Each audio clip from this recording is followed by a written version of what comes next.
183 గజాల 3 BHK villa కేవలం 25 లక్షలు మాత్రమే. నమస్తే, నేను Keshav. Welcome to Suman TV. Telugu రాష్ట్రాల్లో రాజకీయాలు ఎలా ఉన్నాయి? ఇప్పటి తరానికి అవసరమైనటువంటి రాజకీయాలు ప్రస్తుత పార్టీలు అందిస్తున్నాయా లేదా? అలానే తెలుగు భాష, సంస్కృతి, తెలుగు వికాసానికి సంబంధించినటువంటి చర్యలు ఈ రాజకీయ పార్టీలు కానీ ప్రభుత్వాలు కానీ చేస్తున్నాయా? ఒకవేళ అలా కాని పక్షంలో ప్రత్యేకంగా ఈ జాతి సంరక్షణ కోసం లేదా ఈ జాతి భవిష్యత్తు కోసం ఒక పార్టీ రావాల్సినటువంటి అవసరం ఉందా?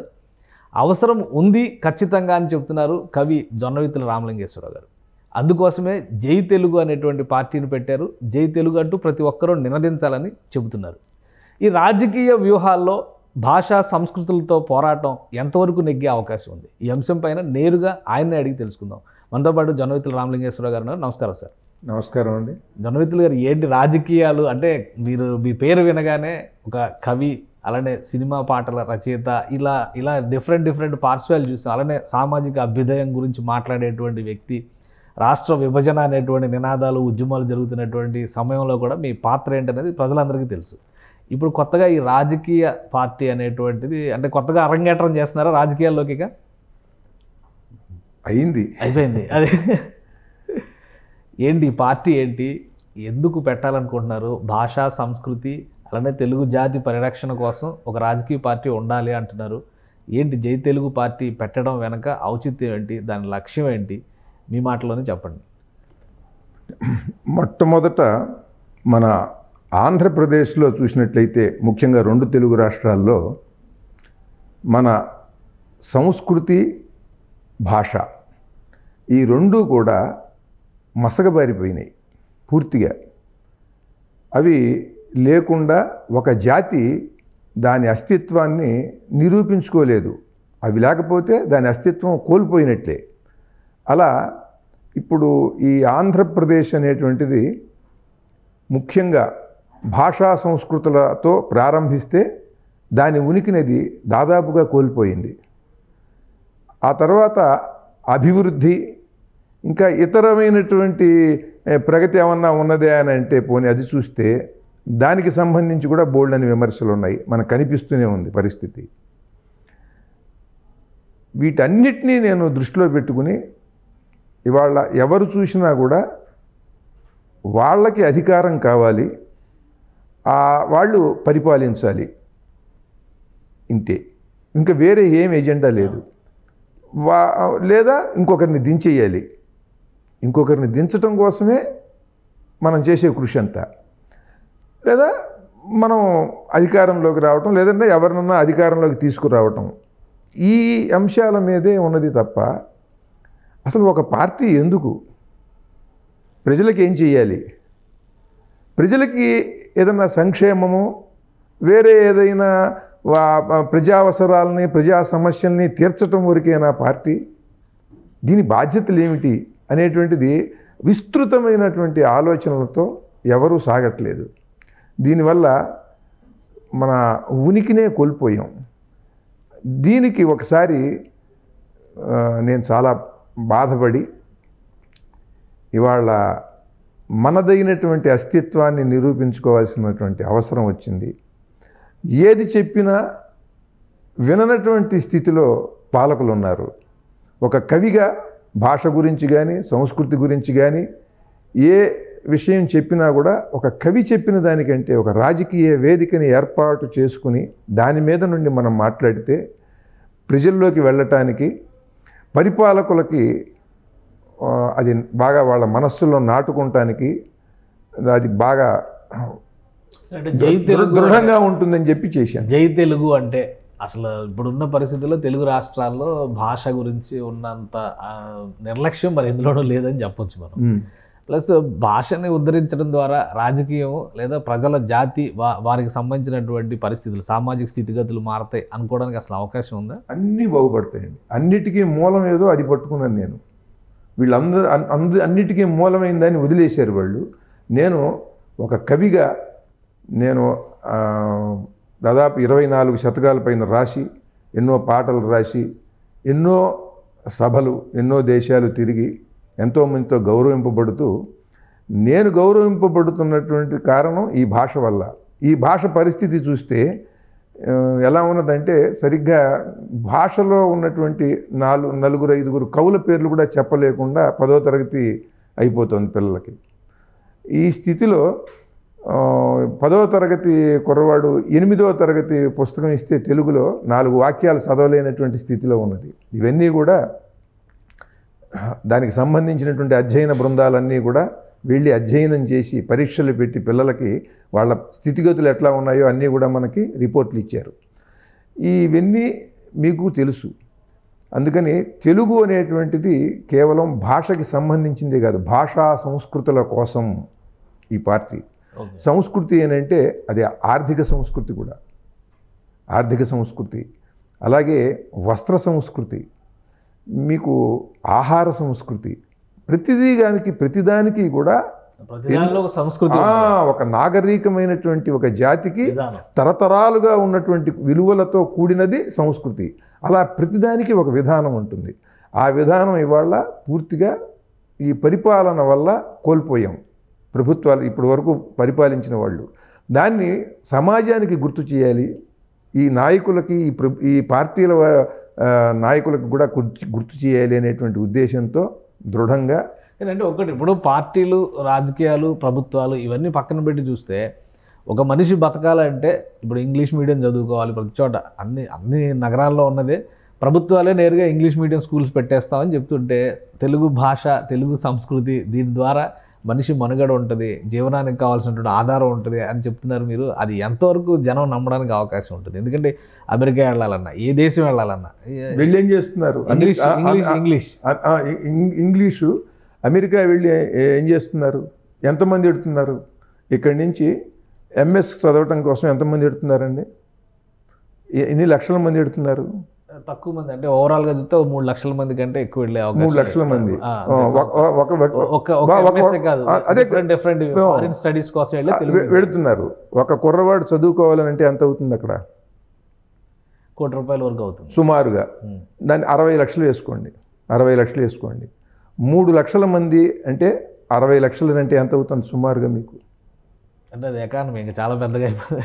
అంటే దాదాపు ఇవన్నీ కూడా లెక్కలు వేసినటువంటి నిపుణులు చెబుతున్నారు. మీకు చెప్తున్నాను, 2 లక్షల కోట్లు కనీసం అవుతుందండి. మన వాళ్ళు ప్రతి సంవత్సరం వెళ్ళి చదువుకునేటువంటి విద్యార్థులు 60 లక్షల నుంచి 1,25,00,000 వరకు కూడా అవుతున్నది. వాళ్ళు వెళ్ళే విశ్వవిద్యాలయాలు కోర్సును బట్టి, వాళ్ళ జీవన విధానాన్ని బట్టి, వాళ్ళు ఖర్చులు పెట్టే దాన్ని బట్టి సుమారుగా 60 లక్షలు వేసుకుంటే ఇక్కడి నుంచి వెళ్ళేటువంటి ఈ విద్యార్థుల మీద కనీసం 3 లక్షల కోట్లు, 2 లక్షల కోట్ల నుంచి 3 లక్షల కోట్లు మనం అక్కడ ఖర్చు పెడుతున్నాం.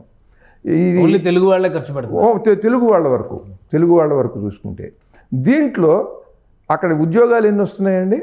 30,000 మందికి ఇస్తున్నారు వాళ్ళు సుమారుగా. ఏది మన తెలుగు కోటాలో 50,000 మంది కంటే మనం 30,000 కన్నా తెచ్చుకోలేము ఒకవేళ తెచ్చుకున్నా. మరి మిగతా వాళ్ళు ఏమవుతారండి? మిగతా 2,70,000 మంది ఏమవుతారు? మళ్ళీ ఇండియా వచ్చి ఇక్కడ ఏదో వ్యాపారం ఏం చేయాలి? వాళ్ళు వ్యాపారాలు పెట్టుకుంటారు, లేదా దానికి విద్యకు సంబంధించినటువంటి ఉద్యోగం వస్తే మరి ఈ 2,70,000 ఈ సంవత్సరానికే, వచ్చే సంవత్సరం మళ్ళీ ఇంకో 2,50,000 మంది, 2,50,000 మందిలా ఎంఎస్ చేసి తిరిగి వస్తూ ఉంటారు.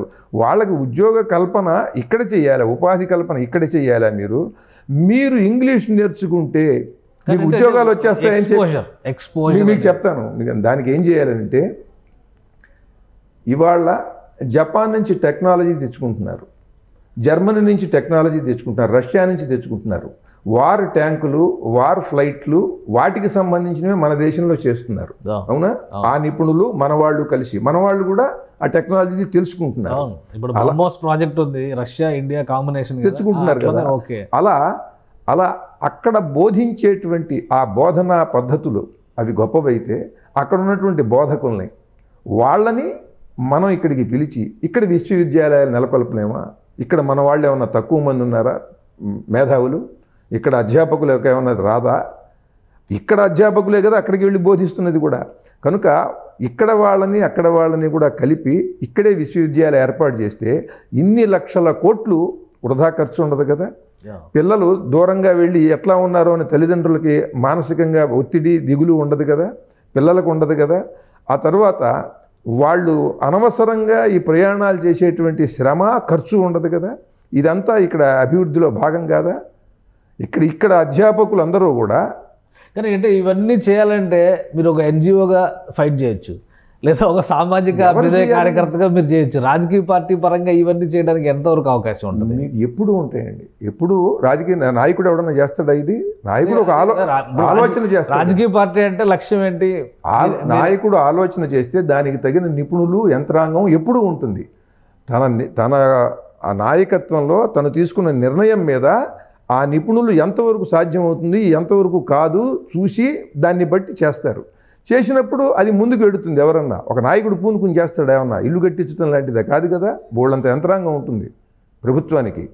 కనుక అలా ఆ దిశగా వెళ్ళాలి. అలాగే ఇప్పుడు మీరు మాట్లాడారు, ఇప్పుడు మన టీవీ ఈ మాధ్యమంలో ఎన్ని వేల కోట్లు బడ్జెట్ ఉంటుందనుకుంటున్నారు మీరు? మీకు తెలుస్తుంది. సుమారుగా భారతదేశంలో నిపుణులు చెప్తున్నది 25,000 కోట్ల రూపాయలు సంవత్సరానికి మీడియా ఇండస్ట్రీ. అలాగే సినిమా ఇండస్ట్రీకి 18,000 కోట్ల చిల్లరండి. 18,000 కోట్లు ఇవి ఇప్పుడు టీవీ సీరియల్స్ కానివ్వండి, ఇవన్నీ కూడా ప్రాంతీయ భాషల్లో వస్తుంటాయి కదా. ఇవన్నీ సుమారుగా చూస్తే మీకు ఒక 40,000 కోట్ల రూపాయలు జరుగుతున్నది. ఇదంతా ఇంగ్లీష్లోకి మారిపోయింది అనుకోండి, మాతృభాషలు లేకుండా. అప్పుడు ఏమవుతుంది? ఇంగ్లీష్ సీరియల్ యథాతథంగా మీకు ఇక్కడ మీరు టెలికాస్ట్ చేస్తే అందరూ చూసేస్తారు. అలాగే ఇంగ్లీష్ సినిమా ఇప్పుడు అనువాదం అయి వస్తున్నదండి. అనువాద చిత్రాలు వస్తుంది, ఉండదు. అనువాద రచయిత ఉండడు, డబ్బింగ్ కళాకారుడు ఉండడు, ఏమక్కర్లేదు. ఆ ఇంగ్లీష్ సినిమా యథాతథంగా చూస్తారు. అంటే యూనివర్స్ ఈజ్ బికమింగ్ వన్స్ అంటే వన్ గ్లోబల్ విలేజ్ అంటున్నారు కదా. ఇదంతా కూడా ఎవరంటున్నారు? తీసుకొచ్చి అదే కదా కంప్యూటర్. లేదు, వీళ్ళు చేతగానితనంతో వీళ్ళు చేయలేకంటున్నారు. వీళ్ళు జపాన్ వెంబడబడుతున్నారు టెక్నాలజీ కోసం. జపాన్ వెళ్ళి చూస్తున్నారు ఇక్కడ నాయకులందరూ. చైనా వెళ్ళి చూస్తున్నారు. చైనా నుంచి వాళ్ళకి ఏం కావాలన్నా తెప్పించుకుంటున్నారు. జర్మనీ వెళుతున్నారు. మీరు జపాను, దక్షిణ కొరియా, చైనా, జర్మనీ ఈ దేశాలు వెళుతున్నారు కదా. అక్కడ నుంచి ఆ టెక్నాలజీ ఎట్లా వస్తుంది? అక్కడ నుంచి ఆ టెక్నోక్రాట్స్ అందరూ ఆ సాంకేతిక నిపుణులు ఎట్లా వస్తున్నారు? వాళ్ళు మాతృభాషలో చదువుకుని ఆ స్థాయికి వెళ్ళారు వాళ్ళు. మీరేమో వాళ్ళు మాతృభాషలో చదువుకుని గొప్పవాళ్ళు అయ్యారు. ఇక్కడేమో మాతృభాషను తీసేసి మీరు ఇంగ్లీష్లో నేర్పిస్తే వాడికి ఎట్లా తెలుస్తుంది? పిల్లవాడికి ఎంత భారంగా ఉంటుంది అది. ఇప్పుడు ట్యాబులు అవి కూడా ఇస్తున్నారు. అదంతా కూడా ఫెయిల్ అయిపోయినటువంటి విద్యా వ్యవస్థ అండి అదంతా. యావత్ ప్రపంచంలో చాలా దేశాల్లో ఫెయిల్ అయినటువంటి విధానం అది. దాని అందరూ ఇక్కడ ఏంటంటే ఇక్కడ మీరు ప్రజలకి ఏదో జరుగుతున్నది అని చెప్పడం కోసం వాళ్ళకి మసిపూసి మారేడుకాయ చేసినట్టుగా చేస్తున్నారు. ఈ విద్యా విధానంతో పిల్లవాడి మెదడుకి భారం అవుతుంది, తల్లిదండ్రులకు ఆకర్షణీయంగా ఉంటుంది. వాళ్ళకి 8వ తరగతి చదివేవాడికి 6వ తరగతి పుస్తకంలో 4 సరళమైన వాక్యాలు చదవటం చేత కావట్లా. 8వ తరగతి 10వ తరగతి చదివేవాడికి 4 ఇంగ్లీషు వాక్యాలు ఇస్తే అవి చదవటం చేత కావట్లా. ఇదంతా అధ్యయనం చేశారు. ఆంధ్రప్రదేశ్లోనే జరిగింది. అదంతా మనకి వాట్సాప్లో కూడా తిరుగుతున్నాయి. ఈ రకమైన విద్యా ప్రమాణాలని మెరుగుపరచకుండా మీరు వాడికి దృఢమైనటువంటి విద్యని వాడికి అందించకుండా ఏది పనికొస్తుందో సాంకేతిక మాతృభాషలో చదువుకున్నటువంటి దేశాలు మాత్రమే టెక్నికల్గా పురోగమిస్తున్నాయి అంటే అంతే కదా. మీకు నోబెల్ ప్రైజ్ వచ్చినటువంటి రచయితలు కూడా దాదాపు 95% మంది పైనే వాళ్ళ మాతృభాషల్లో రాస్తే దాన్ని ట్రాన్స్లేట్ చేసి దాని విలువని గుర్తించి ఆ కంటెంట్, ఆ భావం గొప్పది కనుక, గంభీరమైన మహోన్నతమైన భావాలు కనుక వాటికి నోబెల్ ప్రైజ్ ఇచ్చారు. మీ భావాన్ని బట్టి గొప్పవాడవుతాడు తప్ప ఇంగ్లీష్ మాట్లాడితే గొప్పవాడవుతాడా? ఆటో డ్రైవర్లు 4-5 భాషలు మాట్లాడతారు బెంగళూరులో, తిరుపతిలో. ఎందుకనంటే 4 భాషలు వాళ్ళు వస్తారు కనుక అందుకని బహుభాషా జ్ఞాని అంటారా వాళ్ళని? బహుభాషా కోవిదుడని ఓ పివి నరసింహారావు గారిని అంటారు, ఓ వెంకయ్య నాయుడు గారిని అంటారు. ఏమంటే ఎందుకని వాళ్ళ జ్ఞానం, వాళ్ళ మేధాశక్తి, వాళ్ళకు ఉన్న లీడర్షిప్ నాయకుడు. ఇప్పుడు మనం అమెరికా వెళ్ళాలంటే ఇంగ్లీష్ బాగా నేర్చుకోవాలి కదా. మీరు అంటే మీ పార్టీ పరంగా మీరు చెప్తున్నది ఎలా అడ్జస్ట్ అవుతుంది అనేది తర్వాత మాట్లాడదాం. కానీ అమెరికా వెళ్ళాలి అనేది ఒక డ్రీమ్. అమెరికా వెళ్ళాలి అంటే ఇంగ్లీషే రావాలి అనేది ఒక ఆలోచన. ఆ ప్రకారంగానే మార్పు. ఎవరు వెళ్ళాలి అమెరికా వెళ్ళాలి అని? ఎవరికి వెళ్ళాలని ఉంది? తెలుగు ప్రజలందరూ అమెరికా ఒకవేళ వెళ్ళాలని ఉంటే అక్కడ ఏమీ లేదని చెప్పాల్సిన బాధ్యత కూడా ఈ ప్రభుత్వాన్ని. దుబాయ్ వెళ్ళాలని చాలామందికి ఉందండి. కూలి కోసం కువైటు, గల్ఫ్ కంట్రీస్ అన్నీ పెడతారు. వెళ్ళి ఎన్ని బాధలు పడుతున్నారు. వాళ్ళకి ఎంత వస్తుంది జీతం? నెలకి 13,000, 14,000, 15,000 అండి.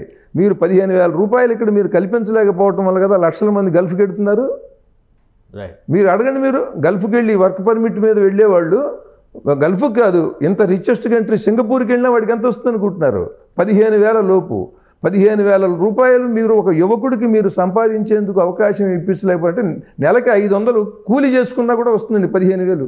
అంటే మీరు అటువంటి ఉపాధులు మీరు ఇక్కడ కల్పించలేకుండా, వాడికి వృత్తి నైపుణ్యాలు కల్పించకుండా వాడు వేరే దేశం వెళ్ళిపోయి కూలికి వర్క్ పర్మిట్ మీద వెళ్ళినటువంటి నిరక్షరాస్యులు ఎటువంటి వాళ్ళో ఆశపడి ఎంఎస్ చదివేసి అమెరికాలో సెటిల్ అయిపోదాం అనుకుంటున్న వాళ్ళల్లో కూడా 100% అట్లాంటి వాళ్ళు. అంటే మీ పార్టీ ఫిలాసఫీ ఏంటి? ఇప్పుడు ఈ విద్యా వ్యవస్థను మార్చడమా, సమాజాన్ని మార్చడమా?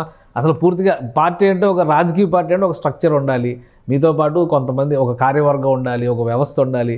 పైగా ఇప్పుడు ఉన్నటువంటి పరిస్థితుల్లో రాజకీయ పార్టీలు అంటే పెట్టులు డబ్బులు కూడా తీసుకొని రావాలి. మీరు ఎంత తీసుకొచ్చారు?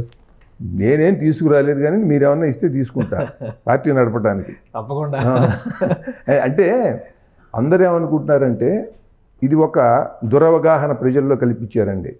ఒక దుర్మార్గం చెయ్యాలి, దౌర్జన్యం చేయాలి, సారా పోయాలి, డబ్బులు ఇవ్వాలి, కులం పిచ్చి రేపాలి, మతం పిచ్చి రేపాలి, ఇంకా బూత్ క్యాప్చరింగ్ చేయాలి, ఇంకా ఎన్ని దొంగ ఓట్లు ఇంక మనం వేయించుకోవాలి. ఇట్లా రకరకాలుగా చేస్తే కానీ రాజకీయాల్లో రాణించలేమని ఒక అద్భుతమైన ఒక ఫిలాసఫీని, ఒక రాజకీయ వేదాంత సిద్ధాంతాన్ని మొత్తం జనంలోకి తీసుకొచ్చారు. ఎందుకనండి? ఎందుకు అవసరం అవుతుందండి? ఎలక్షన్ కమిషన్ ఎన్ని కోట్లు ఖర్చు పెట్టమంటుందా? అసలు ఇది ప్రజాస్వామ్యమే కాదు. అసలు మీరు 25 కోట్లు 30 కోట్లు ప్రజాస్వామ్యం కాదు, మీరు పార్టీ ఎలా పెట్టారు? చెప్తాను. అంటే విధానం జరుగుతున్న పరిపాలన ప్రజాస్వామ్య విధానంలో ఎక్కడుంది? మీ దగ్గర కత్తి డాలు అన్నీ ఉన్నాయండి, నా దగ్గర లేవు. చేపురు పుల్ల నా దగ్గర ఉంది. మీరిద్దరూ కలిసి యుద్ధం చేయండి అని అంటే సమానంగా ఉంటుందే? ఎంత వీరత్వం, వీడికి ఎంత వీరత్వం ఉన్నా వాడికి ఎంత వీరత్వం ఉన్నా, వాడికి కత్తి డాలు ఇచ్చారు, వీడికి లేవు. మీకు 25 కోట్ల రూపాయలు, మీరేమో అమాయకంగా ప్రజలకి ఉన్నటువంటి వాళ్ళకి వెళ్ళి మీరు సారా పోస్తారు, డబ్బులు ఇస్తారు, కులం పిచ్చి రేపుతారు. ఇన్ని చేసి మీరు రకరకాల దుర్మార్గాలతో మీరు ఓట్లు వేయించుకుంటారు. వీడి దగ్గర లేవు, వీడు 25 లక్షలు మాత్రమే ఖర్చు పెట్టగలడు. వాడికి పోటీ ఏమిటండి అసలు? ఇది ఒక సమానమైన ప్రజాస్వామ్యం అంటే ఇద్దరికి సమానమైనటువంటి బలాబలాలు ఉంటే అది పోటీ. ఇది పోటీ కాదు కదా, ఇది పోటీ కాదండి. దాన్ని దోచుకోవటం, ఇది దోపిడీ. ఇది కనుక మీరు చేస్తున్నటువంటిది దుర్మార్గం. అది అలా దుర్మార్గం చేస్తూ అలా మీరు ఉండలేరు కనుక, మీకు అట్లాంటి నాయకులు లేరు కనుక, మీరు బయలుదేరేటప్పటికి 4 కార్లలో 10 మంది బౌన్సర్లు, 10 మంది ఇంకా పార్టీ నాయకులు, వీళ్ళకి ఎందుకండి అసలు వాళ్ళందరూ? ఇవేమీ లేకుండా రాజకీయ పార్టీ నడపడం అంటే ప్రజలను మీరు ఆకర్షించగలరా? ఎందుకంటే ప్రజల్ని ఆకర్షించిన తర్వాత కదా మీకు వెనక క్యాడర్ పెరిగినా, బలం పెరిగినా, మీ వెనక మద్దతు పెరిగినా ప్రజలను ఎలా ఆకర్షిస్తారు? మీకు ఒక భాష, సంస్కృతి అనేటువంటి 2 అంశాలతో ప్రజలను మీరు ఎంతవరకు అసలు ఏంటి మీ ఫిలాసఫీ? అది బాగుంది. ఆ ఆకర్షణ ప్రారంభమైంది కనుకనే మీరు నన్ను పిలిచి ఇంటర్వ్యూ చేస్తున్నారు, లేదా పట్టించుకోరు నన్ను. మీకు అంటే మేమేమనుకున్నామంటే మీరు ఒక కవి, మంచి రచయిత, చాలా సినిమా పాటలు రాసినటువంటి పాపులర్ సినిమా ఇండస్ట్రీలో పాపులర్ రైటర్ మీరు. ఇవన్నీ వదిలేసి రాజకీయాల వైపు వెళ్తున్నారు. అసలు ఏంటి ఇందులో ఏం జరుగుతుంది తెలుసుకుందాం అనిపించాలి. లేదా మీరే ఒక పాట రూపంలో చెప్పండి, మీ రాజకీయ పార్టీ ఏంటో, దాని ఫిలాసఫీ ఏంటో, దాన్ని ఏ విధంగా ప్రజల్లోకి మీరు తీసుకెళ్లాలనుకుంటున్నారు? తప్పకుండానండి. ఇది ప్రజాస్వామ్య దేశంగా ఉన్నది తప్ప ప్రజాస్వామ్య విధానాలతో పరిపాలన జరగట్లేదు. ఎక్కడ ఏ రాష్ట్రంలో చూసినా ఒక్కొక్క సన్నివేశం దేశంలో జరిగేవి చూస్తుంటే మనకి చాలా గుండె పగిలిపోతుంది, చాలా బాధ కలుగుతున్నది. వీటన్నిటిని దృష్టిలో పెట్టుకుని ఈ అంశాల మీద నాలాగా బాధపడేవాళ్ళు 25% ఉన్నారండి ఈ ఓటర్లలో, లేకుండా లేరు. ఎందుకనంటే 70% మాత్రమే ఓట్ పోలింగ్ అవుతోంది.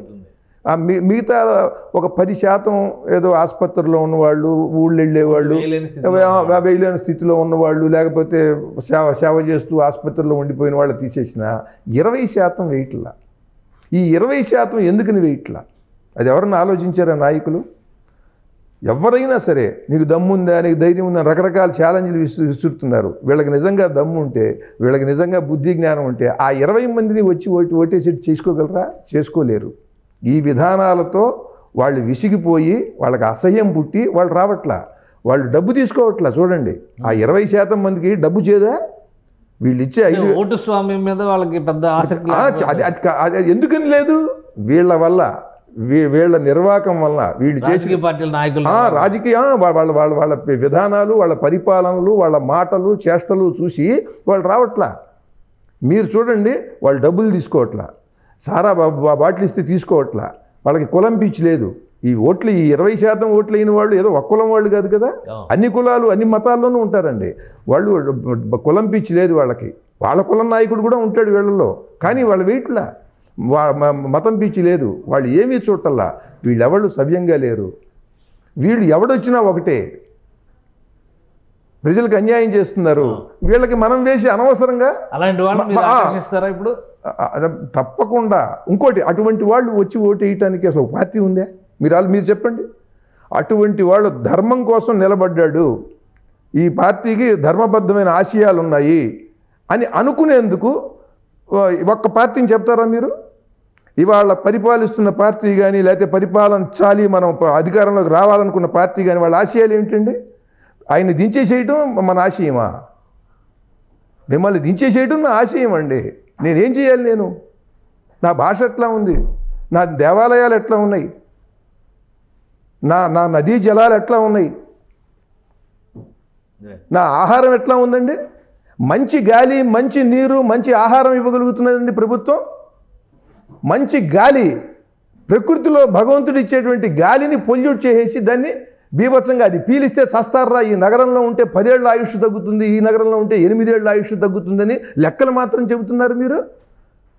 భగవంతుడు ఇచ్చినటువంటి గాలి కూడా సరి కలుషితం చేసేసినటువంటి దుర్మార్గం ఎవరిది?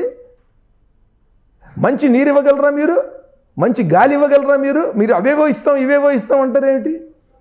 ఇక్కడ ఉన్నవాడికి ఈ సంస్కృతి అంత గొప్పది, ఈ చారిత్రకమైనటువంటి ప్రాశస్త్యం ఏంటి, ఈ చరిత్ర పురుషులు ఎవరు, పురాణ పురుషులు ఎవరు, నీ గొప్పదనం ఏమిటి, ఇది చెప్పకుండా నీకు ఇంగ్లీష్ నేర్పేసి ఆ దేశం పంపిస్తాం, ఈ దేశం ఇప్పిస్తాను, నువ్వు అక్కడే బతుకు అంటే నువ్వేం చేస్తావు? నువ్వు నీ యువతరానికి నువ్వేం చేస్తావు అభివృద్ధి?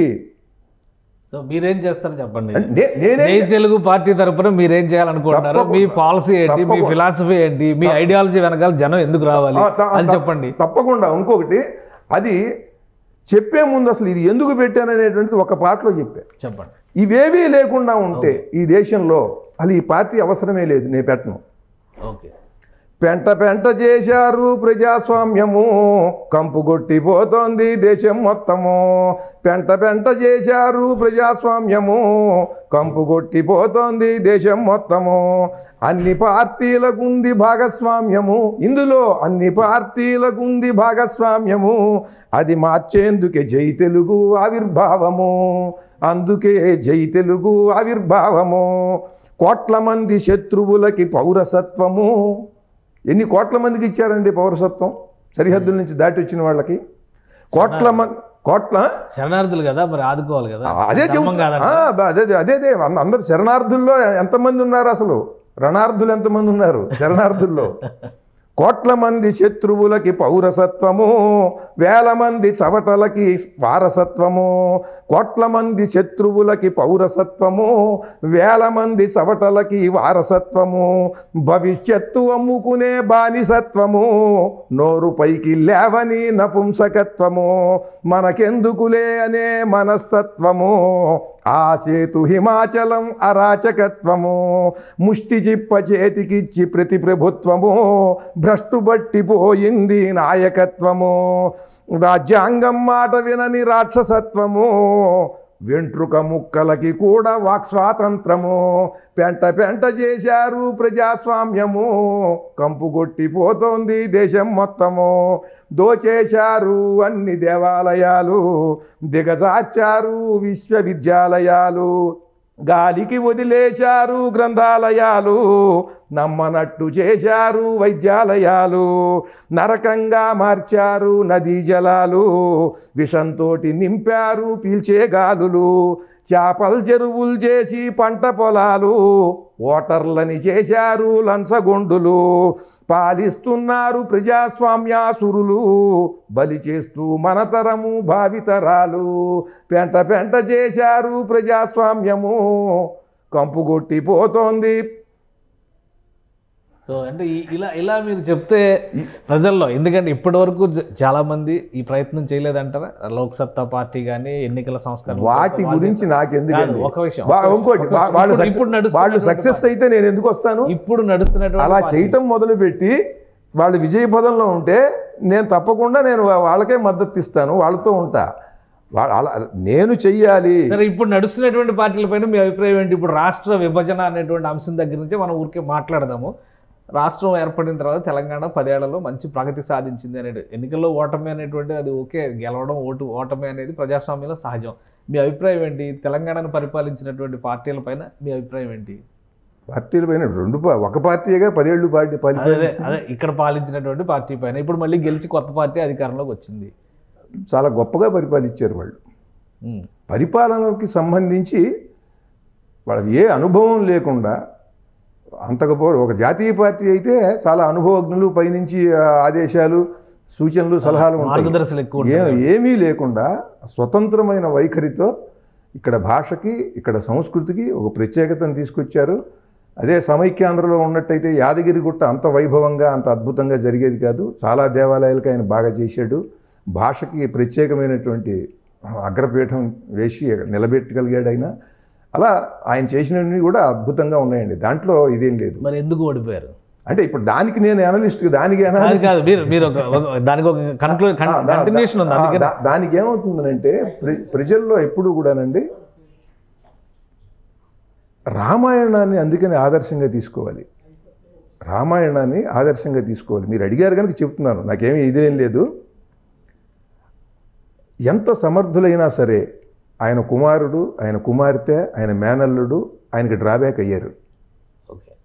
వాళ్ళు సమర్థులే, వాళ్ళ సమర్థతని నేను శంకించట్లా. వాళ్ళు సమర్థులైనా అంటే మీ కుటుంబమేనా పరిపాలించేది అనేది బాగా ఆ రకమైనటువంటి ఆలోచన కొంతమందిలో వస్తే దాన్ని బాగా పెంచగలిగింది ప్రతిపక్షం, పెంచగలిగింది. అందుకని ఎప్పుడూ కూడా నాయకుడు అందుకనే తన పట్ల ఎవరు అసూయపడకుండా, తనకి ఎవరు అణువంత కూడా తన మీద అపనింద వేయకుండా చూసుకోవాల్సినటువంటి అవసరం ఉన్నది. ఆయన చాలా మేధావి, చేయగలిగింది చేశాడు. ఆయన రకరకాల అన్ని రాజకీయ నాయకుడికి ఉండవలసినటువంటి అన్ని అద్భుత లక్షణాలు ఉన్నాయి.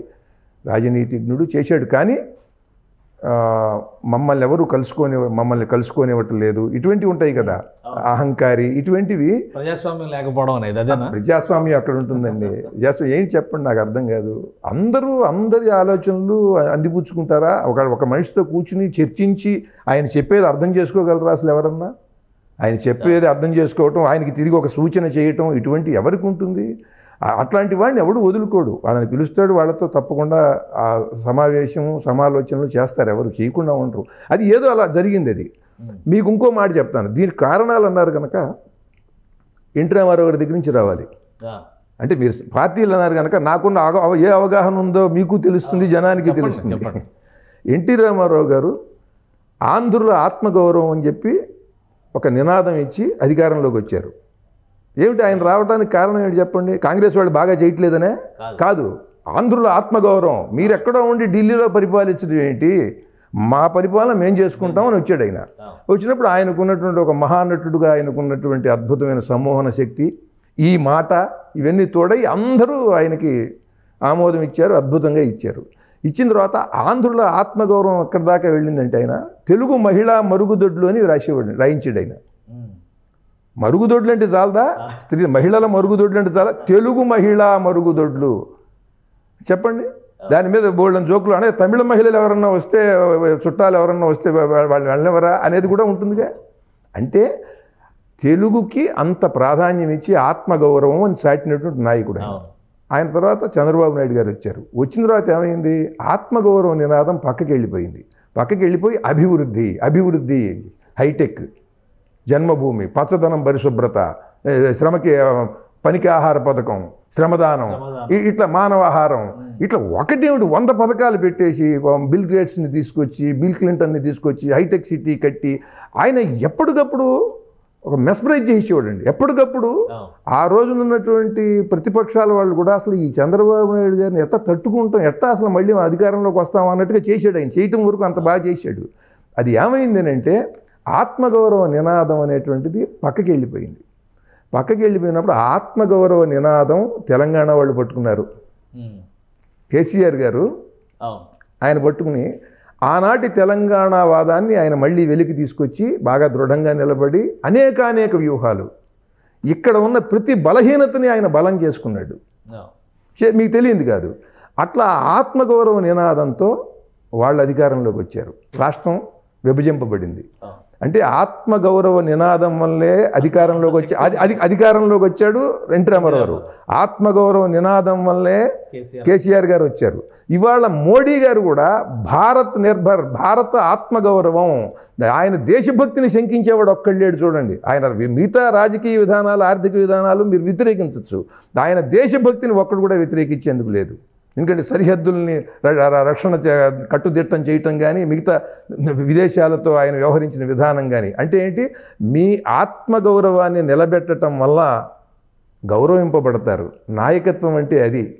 ఏదో ఆంధ్రప్రదేశ్ పరిస్థితి ఏంటి? రాష్ట్ర విభజన తర్వాత ఆంధ్రప్రదేశ్, ఈ గత 10 ఏళ్ళలో ఆంధ్రప్రదేశ్లో ఏం జరిగింది? జై తెలుగు పార్టీ ఇప్పుడు ఆంధ్రప్రదేశ్కే పరిమితం అవుతుందా, లేదా ఆ తెలంగాణను కూడా ఫోకస్ చేస్తుంది? ముందు ఆంధ్రప్రదేశ్లో ముందు రేపు ఎన్నికలకి ప్రయత్నం చేస్తున్నాం. ఈ గత 10 ఏళ్లలో అది ఒక శాపం లాంటి కాలం అది. ఈ 10 ఏళ్ళు కూడా 10 ఏళ్ళు అంటారా? 10 సంవత్సరాలు, మొత్తం 10 సంవత్సరాలు శాపం లాంటి కాలం ఇది. ఏ విధంగా? ఎందుకనంటే గొప్ప వ్యూహకర్త, గొప్ప పరిపాలనా దక్షుడు చంద్రబాబు నాయుడు గారు, ఆయన ఏదో ఒకటి చెయ్యకుండా, చేసి మొదలుపెట్టి చూపించకుండా సచివాలయం కట్టాలి, అవి కట్టాలి, ఇవి కట్టాలని ఎన్ని చేసి చివరికి తాత్కాలిక సచివాలయం, అసలే దానికి ఏం చేయాలి, దానికి తాత్కాలిక సచివాలయం అని ఇన్ని చేసి వాటన్నిటికీ అంత అయినటువంటి ఖర్చులు మరింత గందరగోళం అయిపోయింది. అట్లాగే ఆయన తన పార్టీలో ఉన్నటువంటి వ్యక్తులకి ఇచ్చినటువంటి అవకాశాలు అవి కూడా ప్రజల్లో చాలా ఆయన పట్ల కూడా ఇక్కడ కుమారులు కుమార్తె రావటంతో ఈయన మీద ఎటువంటి వచ్చిందో అట్లాగే ఆయన కుమారుడు రావటం, దాని ప్రభావం కూడా ప్రజల్లో తప్పకుండా ఉన్నది. దాన్ని అందరూ తెలుసుకోవాలండి అది. ఎందుకంటే వాళ్ళకి వెళ్ళి వాళ్ళ దగ్గర ఉన్న వాళ్ళందరూ కూడా బాగుంది అంటారు. వాళ్ళు ఏది చేసినా వాళ్ళతో అవసరం ఉన్న వాళ్ళు వాళ్ళ దగ్గరికి వెళ్ళి బాగుంది మీరు చేసిందని చెప్తారు, వాళ్ళ పని చూసుకుని పెడతారు. ఇట్లా మీడియా ఎవరు చెప్పరు. ప్రతిపక్షాలేమో తిట్టడమో విమర్శించడమో చేస్తాయి తప్ప అసలు యథార్థమేమో చెప్పరు. వాళ్ళు తిట్టడం విమర్శించడం వల్ల యథార్థం వాళ్ళు గ్రహించరు. అది యథార్థమైన కనుక తెలుసుకోవాలి. అక్కడ ఇక్కడ కూడా ఈ వారసత్వాన్ని భరించలేకపోయారు. అక్కడ సమర్థత అసమర్థతలు కాదు. దీన్ని ఆయన అంతటి వ్యూహకర్త ఆయన ఈసారి సరిగ్గా చేయలేదు. ఆయన సరిగ్గా చేస్తే ఈయనకి 151 సీట్లు ప్రజలు ఇచ్చేవాళ్ళు కాదు. అదే వారసత్వాన్ని తిరస్కరిస్తే జగన్మోహన్ రెడ్డి కూడా వారసుడి కిందే చూడాలి. వారసుడైనా కూడా ఇంకొకటి, ఆయన ఒక ఛాన్స్ అని అడుగుతూ వచ్చాడు, కృషి చేశాడు. జగన్మోహన్ రెడ్డి గారు ఏం చేశాడు అని 151 సీట్లు వచ్చాయండి. అంత బంపర్ మెజారిటీ, అంత మహాద్భుతమైన విజయం ఎట్లా వస్తుంది? ఏం చేశాడని ఈయన పట్ల ఉన్న వ్యతిరేకత అలా చూపించారు. ఇవాళ కేసీఆర్ గారి పట్ల వాళ్ళకి ప్రజల్లో ఒక వ్యతిరేకత వచ్చింది. దాన్ని వాళ్ళు బాగా ఉపయోగించుకున్నాయి ప్రతిపక్షాలు. అట్లాగే అక్కడ కూడా జగన్మోహన్ రెడ్డి గారు ఒక ఛాన్స్ ఇవ్వండి, నేను మీకు రుణపడి ఉంటాను, మొత్తం మార్చేస్తానంటే వాళ్ళ నాన్నగారి యొక్క దృఢ సంకల్పం, ఆరోగ్యశ్రీ పథకాలు ఇవన్నీ పెట్టి ఆయన నమ్మిన వాడిని వదలడు అనేటువంటి ఒక గొప్ప పేరుంది ఆయనకి. అట్లాగే ఈ కొడుకు కూడా అలాగే చేస్తాడు అని చెప్పి ఈయనకి ఇచ్చారు ఈ 151 సీట్లు. అది కనుక ఆ తర్వాత ఈయనేమో సంక్షేమం మీద మాత్రమే దృష్టి పెట్టి మిగతా కార్యక్రమాలన్నీ కూడా, అంటే ఒక ముక్కు మాత్రం చాలా అందమైనటువంటి ముక్కు ఇంతలా ఉందనుకోండి, ముఖం కనిపించదు. కళ్ళు మాత్రం చాలా అద్భుతంగా అరవింద నేత్రుడు అని ఎంతలా అయిపోయినాయి అనుకోండి, ఇక్కడో గుమ్మడి పిందలాగా ఇంతంత కళ్ళు అయిపోయినాయి అనుకోండి, భయపడతాడు ఎదురుకుండా ఉన్నవాడు. ముఖంలో సర్వసమగ్రంగా ఉండాలి. అలా పరిపాలకులు అవి తెలుసుకోవాలి. అవి తెలుసుకోకుండా చేయటం వల్ల ఏమైందంటే తెలుగు సంస్కృతి సంప్రదాయాలకి బాగా విఘాతం కలిగింది. ఈ 10 ఏళ్లలో దేవాలయాలకి అంతకుముందు జరిగినటువంటి నష్టం కన్నా ఇప్పుడు బాగా విపరీతమైనటువంటి నష్టం జరిగింది. కానీ మీరు పార్టీ ఎజెండాలో 2 అంశాలను పదే ప్రస్తావిస్తున్నారు. భాషా సంస్కృతి, అలానే సంస్కృతిలో భాగంగా దేవాలయాల విధ్వంసం ఇప్పుడు కార్యక్రమం కూడా చేపట్టినట్టు 100 గుడుల బండారం అని 100 గుడులు 100 గుళ్ళ బండారం ద్వారా మీరు ప్రజల్లోకి వెళ్తున్నారు.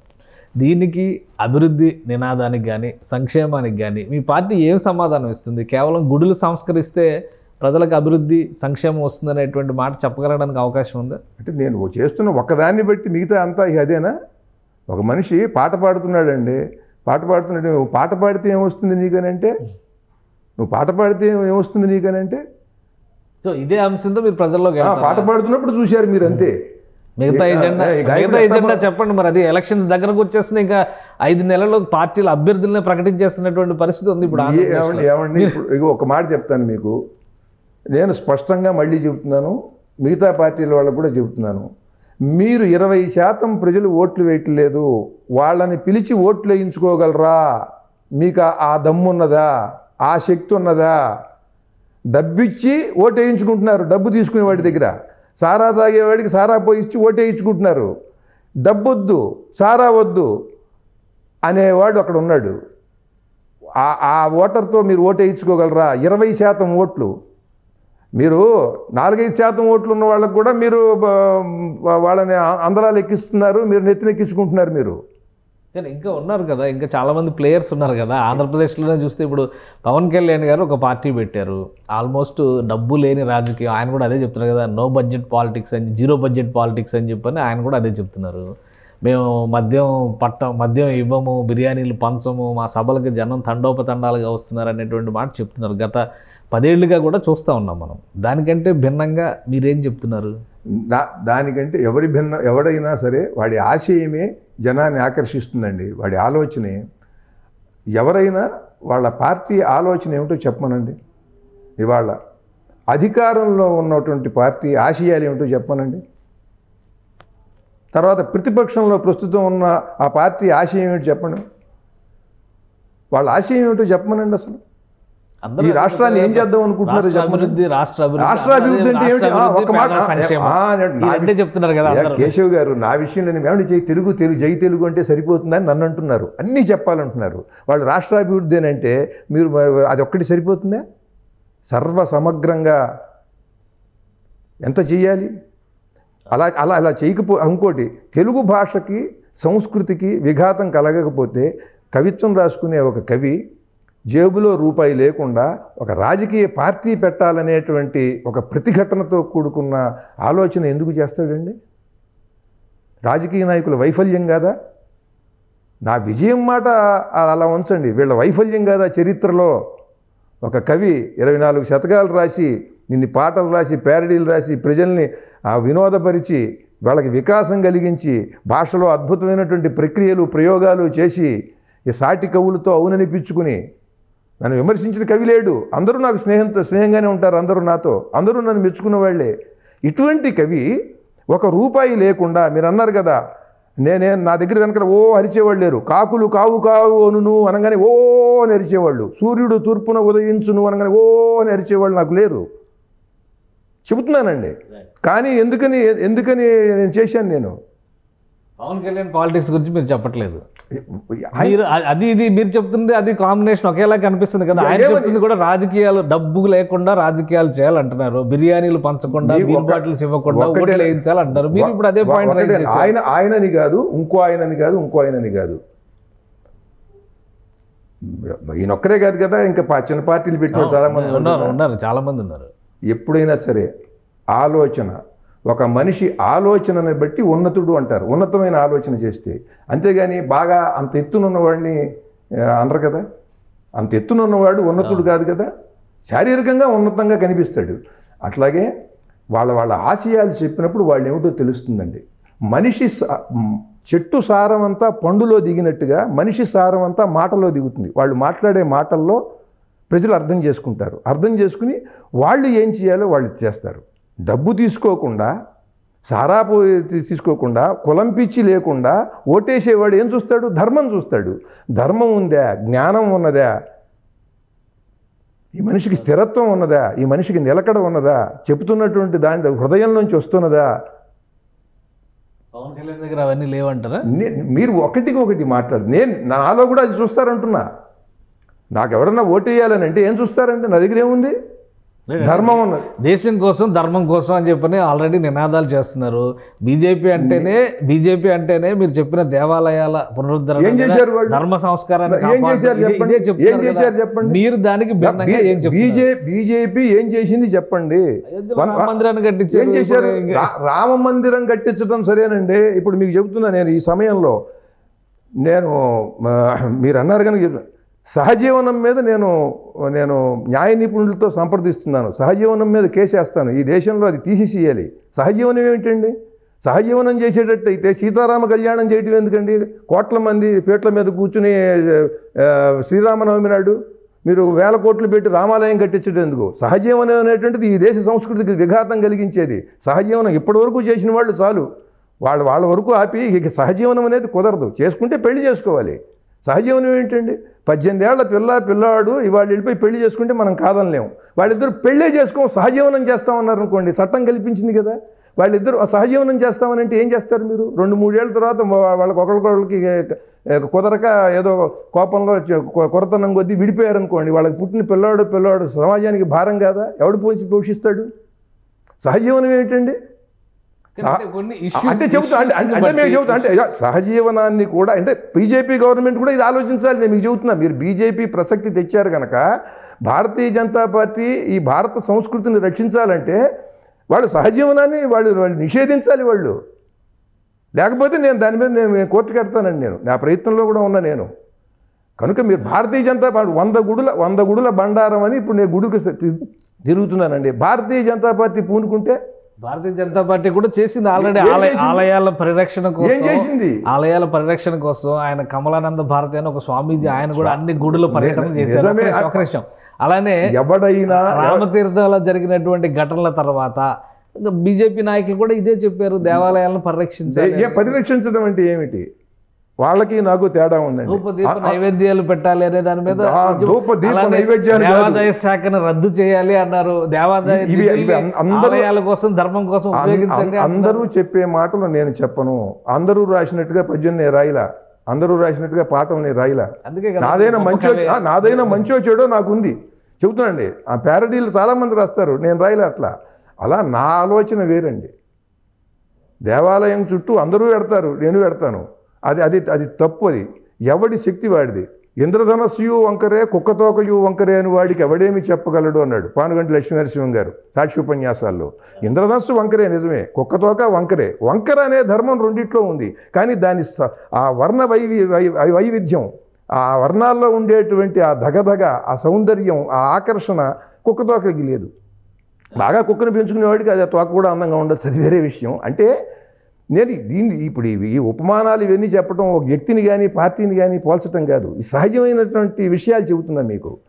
దీంట్లో మీరు దృఢంగా నిలబడి సరైనటువంటి పరిష్కారాన్ని అక్కడున్న సమస్యకి సూచిస్తే మంచి మనిషి స్పందిస్తాడండి. అట్లాంటి మంచి మనుషులు ఈ దేశంలో ఉన్నారు. 40-50% ధర్మం కోసమే నిలబడతారు, కులానికి అతీతంగా, డబ్బుకి అతీతంగా. తప్పనిసరి మన ఓటు వృధా అయిపోతుంది, వీళ్ళు గెలుస్తారు అని వాళ్ళకి వేసేస్తూ ఉంటారండి అమాయకంగా. అటువంటి వాళ్ళకు కూడా దృఢమైన వైఖరితో దీంట్లో ధర్మం ఉన్నది అని ఎవడన్నా ఒక పార్టీ నిలబడితే తప్పకుండా ఆ వ్యక్తి మారిటి వేస్తాడు. అది ప్రకృతి శక్తి అలా చేస్తుంది. మనిషి చాలా ధర్మాన్ని గ్రహిస్తాడండి. ఇంత దుర్మార్గంగా చేసే రాజకీయ నాయకులు కూడా డబ్బు తీసుకుని ఎందుకని వేయలేదని వాడు అంటున్నాడా? వేయకపోతే అంటే ఏంటి? డబ్బు తీసుకుంటే వెయ్యాలన్నమాట కృతజ్ఞతతో. అది ధర్మం అన్నమాట. వాళ్ళు కూడా ధర్మం కోరుకుంటున్నారు, కానీ ప్రమాణాలు కూడా చేయిస్తున్నారు కదా మరి.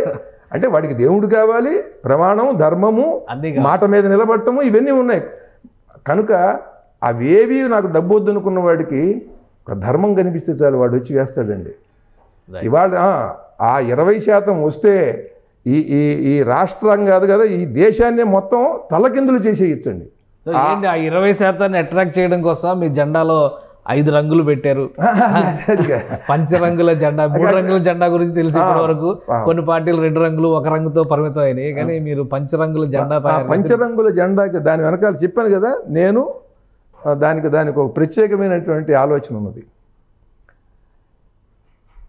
ఈ నీలం ఉన్నది చూసారా, ఇది స్వచ్ఛమైనటువంటి నదీ జలాలన్నీ స్వచ్ఛంగా ఉండాలి. ఓకే.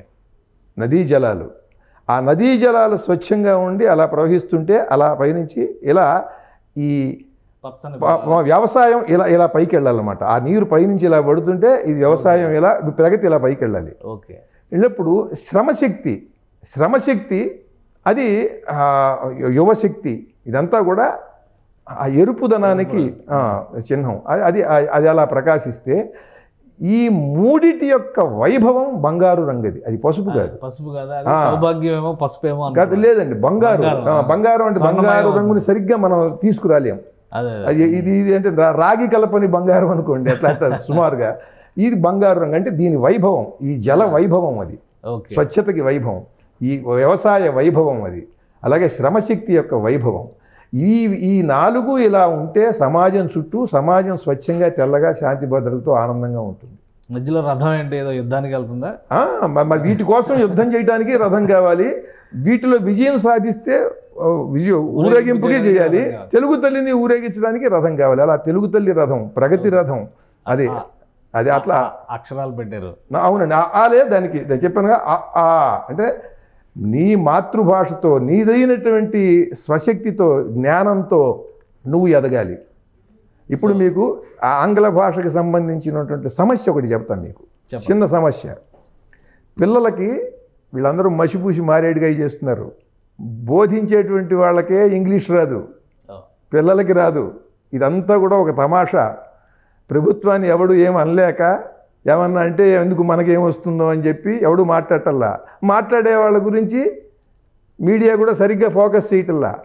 జగన్మోహన్ రెడ్డి గారిని తిడితే కావాలండి వ్యక్తి, సూచన చేస్తే అక్కర్లా, తిట్టడమే ప్రధానమైపోయింది. వీళ్ళు కూడా ఏమనుకుంటున్నారంటే మనం గట్టిగా మాట్లాడాలి, బాగా తీవ్రంగా విమర్శించాలి, తిట్టాలి అనుకుంటున్నారు. దానివల్ల ప్రయోజనం లేదు. మీరు స్పష్టంగా సమస్య ఎక్కడున్నదో చెబితే ప్రజలకి అర్థమవుతుంది, పాలించే వాళ్ళకు కూడా అర్థమవుతుంది. వాళ్ళ తప్పును కూడా వాళ్ళు దిద్దుకునే అవకాశం ఉంది. తిట్టడం మొదలెట్టామనుకోండి, మీకు అసలు ఇది ప్రజలకి తెలియదు. బాగా తిడతాడురా, ఈయన వచ్చాడంటే బాగా తిడతాడు, ఎవరినో తిడతాడు అనేటువంటి ఉద్దేశంతో ప్రజలు అక్కడ కూర్చుంటారు. అంటే వాడి మనస్సుని చెడగొడుతున్నాం మనం. నిపుణుడు కూడా పొల్యూట్ అయిపోతున్నాడు. చూడండి, నిపుణుడు కూడా తనకి బాగా ఎక్కువ వ్యూస్ వస్తాయి, ఎక్కువ జనంలో బాగా ఇస్తారు, లేదా మళ్ళీ మళ్ళీ తిట్టేవాడిని పిలుస్తారు అని చెప్పి వాడు కూడా తిట్టడం మొదలెడుతున్నాడు. అది అక్కర్లా. వాడు యథార్థం చెప్పాలి. మీకు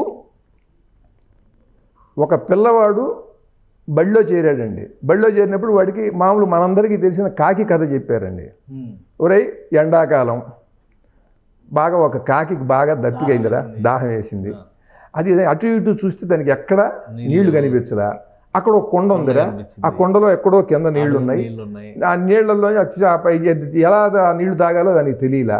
అందుకని అక్కడ ఉన్న గులకరాళ్ళు తీసుకొచ్చి దాంట్లో వేసి ఒక ఉపాయంతో ఆ నీళ్లు తాగేసి కాకా అంటూ అరిచి వెళ్ళిపోయిందిరా. అంటే ఏం చేయాలి? ఈ కథలో ఏంటి వాడికి నీతి? ముందు కాకికి దాహం వేసింది అనేది తెలిసింది పిల్లవాడికి. నీళ్లు లేవు, కొండలో నీళ్లు ఉన్నాయి, అడుగునున్నాయి, కాకి కిందకి వెళ్ళదు కదా. పిల్లవాడికి వాడికి చక్కగా వాడికి ఆలోచన, వాడికి ఊహ వాడికి మెదులుతుంది. కాకి కింద ఏం చేసిందంటే ముక్కుతో తీసుకొచ్చి ఒక రాయి వేసింది. రాయి వేసినప్పుడు నీళ్లు పైకి వచ్చాయి. అంటే ఒక విజ్ఞాన సంబంధమైన విషయం తెలిసింది వాడికి. ఎందుకని రాయి వెడితే నీరు పైకి వచ్చిందనే తర్వాత తెలుస్తుంది వాడికి. ఈ నీరు తాగేసి వెళ్ళిపోయింది. నీరు ఎందుకు వస్తుందని అడిగాడు ఎవడన్నా పిల్లవాడు? కథ లక్షణం, అది ఒక కథ లక్షణం. ఇంకోటి, జ్ఞానం వాడికి తెలియకుండా అది ఉంటుంది. వాడు అప్పటికే ఇంట్లో తొట్టెలోను బిందెల్లోనూ అవి ఇవి వేస్తుంటాడు. వేసినప్పుడు ఆ నీళ్లు పైకి రావడం వాడికి తెలియకుండా వాడు గమనిస్తాడు. ఇవన్నీ వాడికి తెలిసిన విషయాలు కనుక ఈ కథ ఇంట్లో వాడు బడిలో విని ఇంటికి వచ్చి అమ్మమ్మకో నానమ్మకో తాతయ్యకో మామయ్యకో చెబుతున్నాడు అనుకోండి, వాళ్ళ అమ్మకో చెబుతున్నాడు అనుకోండి, ముద్దుగా ఆ మాటలతో వాడికి వచ్చిన మాటలు వాడికి ఇంకా 4 కల్పించి ఇవన్నీ కూడా వాడు చెబుతూ ఉంటాడు. సరిగ్గా చెప్పలేకపోవచ్చు కానీ అట్లా చెబుతాడు. ఇది ఇంగ్లీష్ మీడియంలో అనుకోండి, వాడికి రాగానే ఇంగ్లీష్లో వాడికి ఏం చెప్తాడు? మిడ్ సమ్మర్ అంటూ స్టార్ట్ చేయాలి, అంతే కదా. ప్రారంభమే మిడ్ సమ్మర్ అంటూ. మిడ్ సమ్మర్ అంటే వీడికి తెలుసా? వీడు విన్నాడా మాట? కాకినేమంటారు ఇంగ్లీష్లో? ఆ తర్వాత దానికి బాగా దాహం వేసింది. దాహం అంటే ఏమిటి? అంటే ప్రతి పదానికి కూడా అక్కడ కొండ ఉన్నది, కొండలో నీళ్లు ఉన్నాయి. కొండ అంటే ఏమంటారు? దాంట్లో నీరుని ఏమంటారు? అక్కడి నుంచి రాయిని తీసుకొచ్చి ఇక్కడ వేసినప్పుడు నీళ్లు పైకి వచ్చాయి. ఇదంతా వాడు ఇంగ్లీష్లో చెబుతారు వాడు అదంతా అర్థం చేసుకుని ఇంటికి వచ్చి కథ చెప్తాడా? చెప్పడం. అదనమాట దరిద్రం. భావదరిద్రానికి పరాకాష్ట ఈ పాఠ్యాంశాలును ఈ బోధన ఇంగ్లీష్లో. పిల్లవాడికి 8వ తరగతి వరకు కనీసం మాతృభాషలో నేర్పితే వాడికి సృజనాత్మకత పెరుగుతుంది. ఇంట్లో వినే మాటలు, చుట్టూ పిల్లలు అందరూ ఆడుకుంటున్నప్పుడు వినే మాటలు, ఈ మాటలతోనే పాఠ్యాంశాలు రూపకల్పన చేయాలి. నేను 1వ తరగతి నుండి 10వ తరగతి వరకు ఇవాళ ఆంధ్రప్రదేశ్లో బోధించేటువంటి ఆ పుస్తకాలన్నీ కొనుక్కొచ్చా. నేను విజయవాడ నుంచి చదివా. అవన్నీ కూడా పిల్లలకి నేర్పేటట్టుగా లేవు. ఏ నిపుణులు మరి దాన్ని సూచించారో, మరి ఏ రకంగా చేశారో మరి నాకు తెలియదు. సరే, అంటే మీరు చెప్పినట్టుగా భాష, సంస్కృతి ఈ 2 నినాదాలు ఒక ఎజెండా. 2 కాదండి, 8 ఉంటాయండి. 8 అంశాలు ఉంటాయి. మీ 8 అంశాలకి దిక్సూచి మీరు చెప్పిన రథం ప్రకారం చూస్తే కూడా రథం చక్రాలు అయితే భాషా సంస్కృతే కదా, దాని నుంచే కదా. అవునండి, అవును. ఈ నినాదాలు తీసుకుని 175 మందిని 175 నియోజకవర్గాల్లో మీరు నిలబెడతారా? అదే ప్రయత్నం. మీకు ఇంకొకటి చెబుతున్నాను, మీరు ఇన్ని నినాదాలు ఉండక్కర్లేదండి.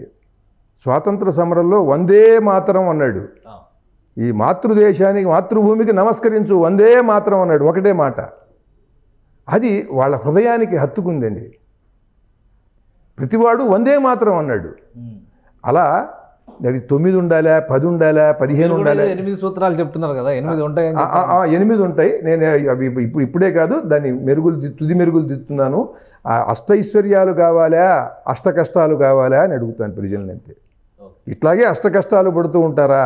ఈ భావదరిద్రంతో, ఈ భావ దౌర్భాగ్యంతో ఈ పరిపాలనకే మీరు మద్దతు ఇస్తారా? మీరు ఏమన్నా మంచిగా ఆలోచించి ఇటువంటి మంచి విషయాలకు కూడా మద్దతు ఇస్తారా? వాళ్ళ ముందు పెట్టడమే. మీరు మొత్తానికి పూర్తి రాజకీయ నాయకుడిగా మారిపోయారు. సినిమా పరిశ్రమకు కానీ ఆ జీవితానికి కానీ ఇప్పుడు విరామం ఇచ్చేసారా, లేదా విరమణ చేసేసారా? విరమణ అనేటువంటిది ఎప్పుడు ఒక కవికి చెప్తాను మీకు. ఒక కవికి నేను పూర్తిగా నా ఆలోచనలు తెలియజేసిన తర్వాత మీకు ఒక నెల 2 నెలల్లో కేశవ్ గారు మీకు అర్థమవుతుంది.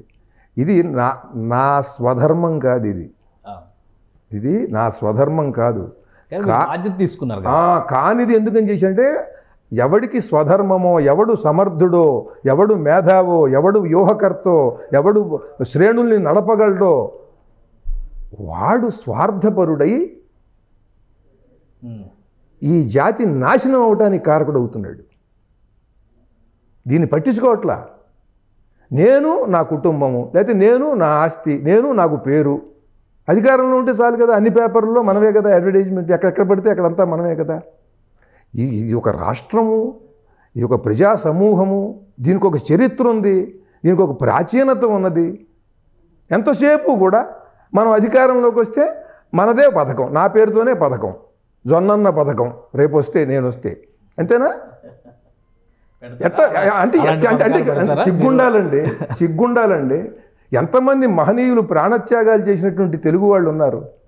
ఎటువంటి ఒక బుడ్డా వెంగళరెడ్డి సర్వస్వం దానంకి అలా ధారపోసినటువంటి వాడు. కానీ బుడ్డా వెంగళరెడ్డి గారు ఎవడన్నా తెలుసా? ఒక పేరు తెలుసా? పాఠ్యాంశం అని పిల్లలకి ఏమన్నా తెలుసా? ఒక డొక్కా సీతమ్మ గారు.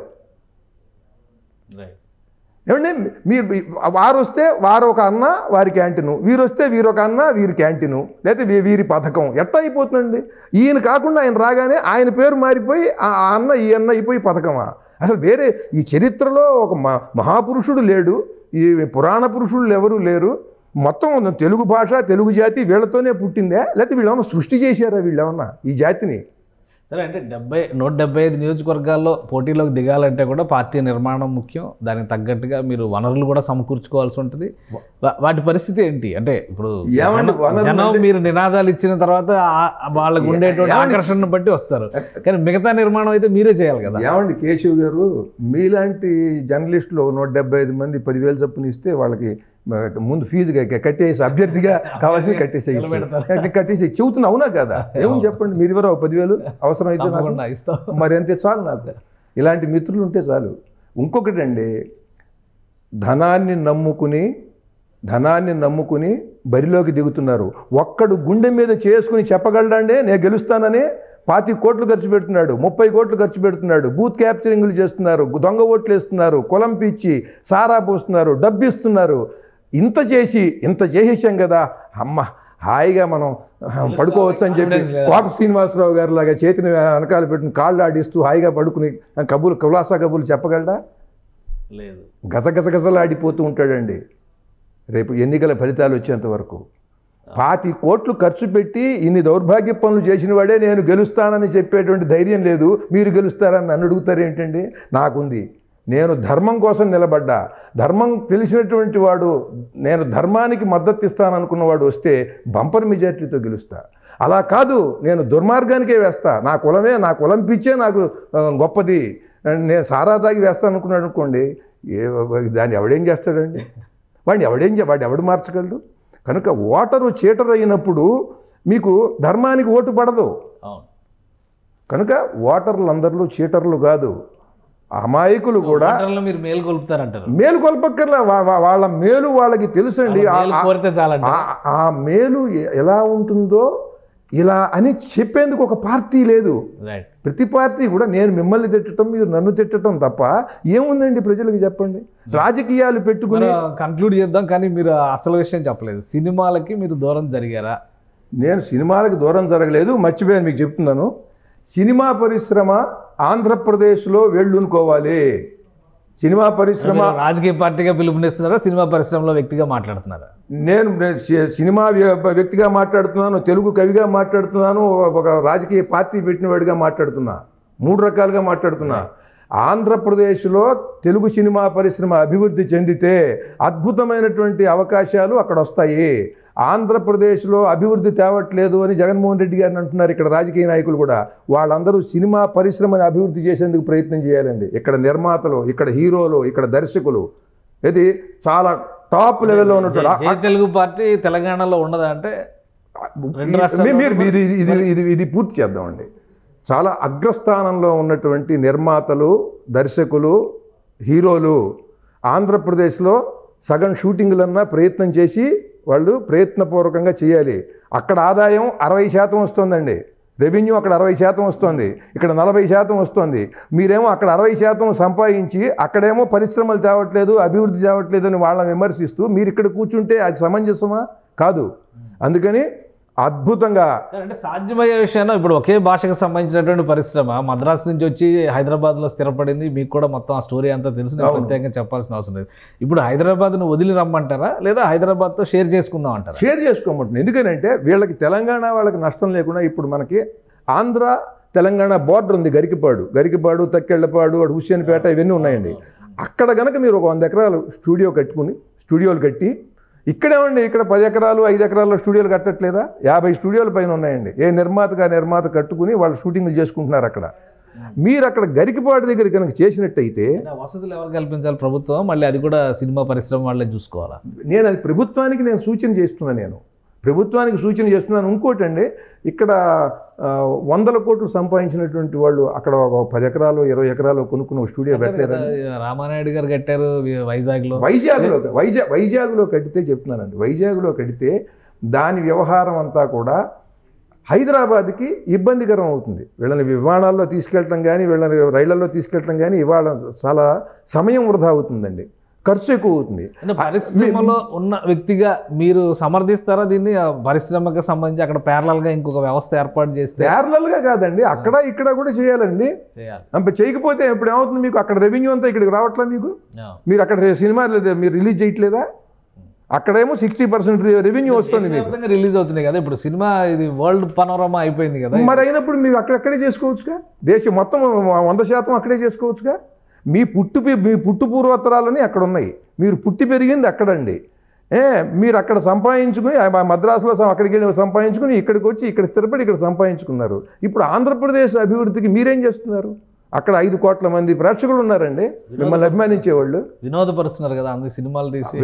వినోదంతో పాటు వాళ్ళ అభివృద్ధిలో మీరు కూడా కారకులు కావాలి. ఇప్పుడు ఇక్కడ చెప్తున్నానండి, గరికిపాడు అని అంటే తక్కెళ్ళపాడు ఆ ప్రాంతం ఆంధ్ర బోర్డర్లో పెట్టినట్టయితే నా ఆలోచన చెప్తాను. మీకు ఇక్కడి నుంచి 2.5-3 గంటల్లో వెళ్ళిపోవచ్చు. ఇప్పుడు మీరు కొండారెడ్డి బుర్జ్కి వెళ్ళాలంటే కర్నూలుకి ఎంతసేపు పడుతుంది? ఇక్కడి నుంచి పడుతుందా? అదే 2.5 గంటలకి మీరు వెళ్ళిపోతారు. అక్కడ షూటింగ్లు చేసుకుంటే అక్కడ దానివల్ల లాభం ఏమిటంటే కర్నూలులోనే స్టూడియోలు కర్నూలు కాదు, కర్నూలు కరెక్ట్ ప్లేస్ కాదు. నేను చెప్తున్నాను మీకు, కర్నూలు కాదు, విశాఖపట్నం కాదు. ఎందుకనంటే ఈ బార్డర్లో కనుక డెవలప్ అయితే ఏమవుతుందంటే మీకు చెప్తున్నా, ఇక్కడ మచిలీపట్నం నుంచి రావడానికి 2 గంటల్లో నటీనటులు వచ్చేస్తారండి. పొద్దున్న 6ంటికి బయలుదేరితే 8ంటికి వచ్చేస్తాడు. విజయవాడ నుంచి గంటం బావులు వస్తాడు. గుంటూరు నుంచి, తెనాలి నుంచి, ఈ ఏలూరు నుంచి, గుడివాడ నుంచి ఈ కళాకారులందరూ కూడా 2 గంటల్లో వచ్చేస్తారు. అక్కడ బాగా అభివృద్ధి చెందుతుంది. అక్కడ కొత్త దర్శకులు, కొత్త రచయితలు పుట్టుకొస్తారు. ఇక్కడ తెలంగాణకి పరిశ్రమ వచ్చింది కనుక ఒక వంశీ పైడిపల్లి గారు, హరీష్ శంకర్ గారు, సురేందర్ రెడ్డి గారు, ఇప్పుడు మనం నిన్న కమెడియన్గా ఉన్నటువంటి బలగం తీసి అద్భుతమైన దర్శకుడు అనిపించుకున్నాడు. ఎందుకని అనిపించుకున్నాడు? ఇదే మద్రాసులో పరిశ్రమ ఉంటే వీళ్ళందరూ అక్కడికి వెళ్ళటం చాలా కష్టం. అక్కడ కనుక ఉన్నట్టయితే వాళ్ళు వచ్చి తేలిగ్గా ఒక నిర్మాతనో దర్శకుడినో కలుసుకుంటారు. కనుక అక్కడికి ఒక 2.5 గంటల్లో వెళ్ళి ఒక 15 రోజులు షూటింగ్ చేసి రావడం అనేది వీళ్ళకేం పెద్ద ఇబ్బంది ఏం కాదు. అది రాష్ట్రాభివృద్ధికి చేయకపోతే ఎట్లాగండి? పార్టీ పరంగా మీరు దీనికి మీ ఫిలాసఫీలో, మీరు పార్టీలో ఏదైతే అనుకుంటారో మూల సిద్ధాంతాల్లో భాగంగా పరిశ్రమల తరలింపు, అభివృద్ధికి సంబంధించిన ఏదో తప్పకుండా కదిలి రావాలి.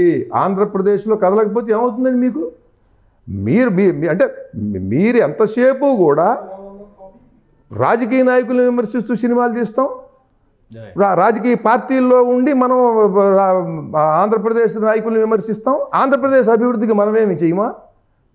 పైగా మీరు చేయటానికి ఏమిటి? మీకు 2.5 గంటలు అండి. పైగా దీనివల్ల ఏమవుతుందంటే, మీకు ఇక్కడ ఒక చిన్న విషయం చెప్తాను.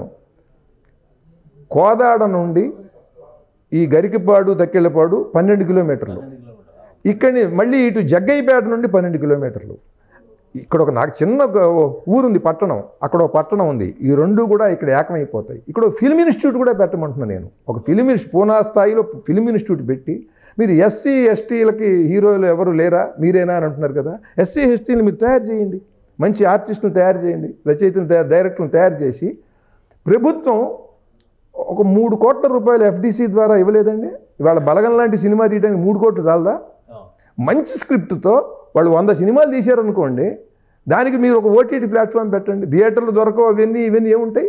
ఇన్ని థియేటర్లు ఇచ్చి తీరాలని పెట్టండి మీరు కండిషను. రాష్ట్రాభివృద్ధికి ఎన్ని చేస్తున్నారు మీరు? పరిశ్రమలో ఉన్నటువంటి పెద్దలు అంగీకరిస్తారా ఈ మార్పు, ఈ ప్రతిపాదనలకి సహకరించే అవకాశం ఉంటుందా? ఎప్పుడు ఒక అంశాన్ని వ్యతిరేకించే వాళ్ళు 90% ఉంటారండి. 90% ఉంటారు. కానీ ఆ 90% కూడా వింటారండి. ఎందుకంటే ఇది బలమైనప్పుడు, మనం చెప్పిన అంశంలో ధర్మం ఉండి ఇది సమంజసం అన్నప్పుడు నేనేమంటున్నాను, నేను కోదాడ, జగ్గయ్యపేట, ఖమ్మం అక్కడికి 40 కిలోమీటర్లు. ఆ పట్టణాలు కూడా జరిగి వస్తాయి ఈ పక్కకి. ఒక ఫిలిం, ఒక రామోజీ ఫిలిం సిటీ ఎలా ఉండేది 20 ఏళ్ల కిందట ఆ చుట్టుపక్కల? ఇవాళ అసలు మీకు అక్కడ స్థలం కొనగలరా? అసలు రామోజీ ఫిలిం సిటీ ఇక్కడి నుంచి వెడుతుంటే మీకు మొత్తం ఎన్ని ఇళ్ళు పడిపోయిన జనావాసాలు వచ్చాయి. అలాగే అక్కడ మీకు ఖమ్మం కొత్తగా మీరు వెళ్ళి ఒక ఎడారిలో పెట్టమంటలా. ఇటు ఖమ్మం, అటు కోదాడ, ఇటు జగ్గయ్యపేట, ఈ మధ్య భాగంలో మీరు పెట్టినట్టయితే అద్భుతమైనటువంటి ఇది ఉంటుంది. పైగా తెలంగాణ వాళ్ళకు కూడా వాళ్ళకి అటువైపు బోర్డర్ వైపు జరిగి పరిశ్రమలు వస్తాయి. అట్లాగే ఐటీకి ఇక్కడ ఇవాళ హైదరాబాద్లో అద్దెలు పెరిగిపోతున్నాయి. ఇవాళ ఎవరు ఆఫీసులు పెట్టడం కూడా కష్టం ఉంటున్నారు కదా. ఇక్కడ ఉండేటువంటి ఐటీ కార్యాలయాలు వాళ్ళు అక్కడ పెట్టినట్టయితే వాళ్ళకి తేలిగ్గా ఉంటుంది. అటు ఐటీ డెవలప్ అవుతుందండి, ఇటు కళా వ్యవస్థ డెవలప్ అవుతుంది. మీకు ఇంకోటి, ఖమ్మం నుంచి ఒక కుర్రవాడు వచ్చి గచ్చిబౌలిలో ఉద్యోగం చేసుకోవాలంటే ఇక్కడ స్థిరపడాలి. అదే అక్కడ కనుక ఐటీ కంపెనీలు వచ్చాయనుకోండి, మీకు అక్కడి నుంచి తను స్కూటర్ మీద వెళ్ళిపోతాడు, కారు మీద వెళ్ళిపోతాడు. సూర్యాపేట, కోదాడ, మిర్యాలగూడ, ఇవన్నీ వీళ్ళందరికీ కూడా చాలా అది ఉపయోగకరంగా ఉంటుంది. తెలంగాణ పైన మీ పార్టీ స్టాండ్ ఏంటి? ఇప్పుడు అసెంబ్లీ ఎలక్షన్స్ అంటే అయిపోయినాయి కాబట్టి ఇప్పుడు అవకాశం లేదు. మరి జాతీయ సార్వత్రిక ఎన్నికలు ఉన్నాయి, లోక్సభ ఎలక్షన్స్ అయితే తెలంగాణలో, ఆంధ్రప్రదేశ్ అసెంబ్లీ ఎలక్షన్స్తో పాటే జరుగుతాయి. పార్టీ పరిస్థితి ఏంటి? తెలంగాణలో కూడా జై తెలుగు శాఖ ప్రారంభం అయినట్టేనా? ముందు ఆంధ్రప్రదేశ్ స్థితి చాలా ఎక్కువగా భాషా సంస్కృతుల పట్ల దయనీయ స్థితిలో ఉన్నదండి. భాషా సంస్కృతుల పట్ల తెలంగాణ లేదు. ఈ 10 ఏళ్లలో చాలా ఉజ్వలంగా ఉన్నది. నేను చూసి చెబుతున్నా. కనుక ముందు ఎక్కడ బాగా దెబ్బతగిలిందో అక్కడ కట్టుకట్టి అక్కడ వైద్యం చేయాలి. అందుకని నేను లోక్సభ ఎలక్షన్స్లో జై తెలుగు పార్టీ ఏం ప్రయత్నం చేయండి. నేను చెప్తున్నా, నేను ఒక మొలకగా ప్రారంభమయ్యాను. అది ఎక్కడికి ఎడుతుందో ఎవరికీ తెలియదు. నాకు తెలియదు కాదు, 25 కోట్లు 30 కోట్లు పెట్టి బరిలో దిగుతామన్న వాడికి సీట్ ఇస్తాడో లేదో తెలియదు. ఏమండి, సీట్ ఇస్తాడో లేదో తెలియదు. ఇస్తే మరి అప్పటి పరిస్థితులు ఎట్లా ఉంటాయో తెలియదు. ఎన్ని గందరగోళాలండి వీటిల్లో. అవునా? ఇప్పుడు అన్ని రెడీ అయిపోయినట్టే కదా. ఇప్పుడు పార్టీ రిజిస్ట్రేషన్, గుర్తు, ఇట్లాంటి రిజిస్ట్రేషన్ పంపించాం, వాడు సబ్మిషన్ అయిపోయింది, వస్తుంది. మన ప్రయత్నం మనం చేస్తుంటే అవి వస్తూ ఉంటాయండి. లేకపోతే ఇప్పుడు ఎన్నికల సమయానికి గుర్తు అవి కూడా రెడీ అవుతాయి అంటారు. అన్రిజిస్టర్డ్ పొలిటికల్ పార్టీస్ కూడా కంటెస్ట్ చేయొచ్చు. అట్లా చేసినవి కూడా బోల్డ్ ఉన్నాయి కదా. కేటగిరీ అవుతుంది కదా. అప్పుడు ఏమండి, మీరు గెలవటం ప్రధానమా, మీ వాయిస్ వినిపించి ఏది అవసరమో ప్రజలకి అది ప్రజలకి చెప్పటం అది అవసరమా? మీరు అలాగే చేయాలి అని. ఎగబడి తెగబడి నరికెడు వానికి రథమేలా తురగమేలా అన్నాడు. ఎందుకంటే దానికి ఈ గుర్తుండాలి ఆ గుర్తుండాలి అనేది ఏమైనా ఉంటుందండి? చెప్పండి, ఏముంటుంది దానికి? పూర్తి స్థాయిలో ప్రిపేర్ అయిపోయారు 2024. మన వంతు మన ప్రయత్నం చేస్తున్నాం. అది ఏం జరుగుతుంది అనేది ఎవరికి తెలుసండి? 25 కోట్లు పెట్టిన వాడికి తెలియదు. దీంట్లో తల మునకలై 10 ఏళ్ళు 20 ఏళ్ల మట్టి టికెట్ ఆశించి ఆ పార్టీలో జెండాలు మోసి నానా బాధలు పడి ఎంతో సేవలు చేసిన వాడికి టికెట్ వస్తుందో రాదో తెలియదు, వస్తే గెలుస్తాడో లేదో తెలియదు. మీరు నన్ను అడిగితే చేయటమే మన ప్రయత్నం మనం చేస్తున్నాం. మీరు చేయండి. All the best. మేము కూడా మీకు అభినందనలు తెలుపుతాము, శుభాకాంక్షలు తెలుపుతాము. అంతా మంచి జరగాలని కోరుకుంటాం సుమన్ టీవీ తరపు నుంచి. థ్యాంక్ యూ జొన్నవిత్తుల గారు, మీ అభిప్రాయాలు పంచుకున్నందుకు. ఇది జొన్నవిత్తుల గారి అభిప్రాయం. అలానే జై తెలుగు పార్టీ అనేది భాష సంస్కృతి విధ్వంసం ఎక్కడ ఎక్కువగా జరిగిందో అక్కడి నుంచే ప్రారంభమవుతుంది. రాబోయే రోజుల్లో ధర్మం కోసం నిలబడే వాళ్ళందరూ తమతో నడుస్తారనేటువంటి మాట జొన్నవిత్తుల గారు చెప్తున్నారు. రాబోయేటువంటి రోజుల్లో ఆంధ్రప్రదేశ్ అభివృద్ధికి సంబంధించి కూడా ఆయన 8 దిక్కుల 8 నినాదాలతో వెళ్ళేటువంటి ప్రయత్నం చేయబోతున్నారు. అది అభివృద్ధి రథం, విజయ రథం అవుతుంది అనేటువంటి ధీమాతో ఉన్నారు. ఇది స్పెషల్ డిస్కషన్. Keep watching.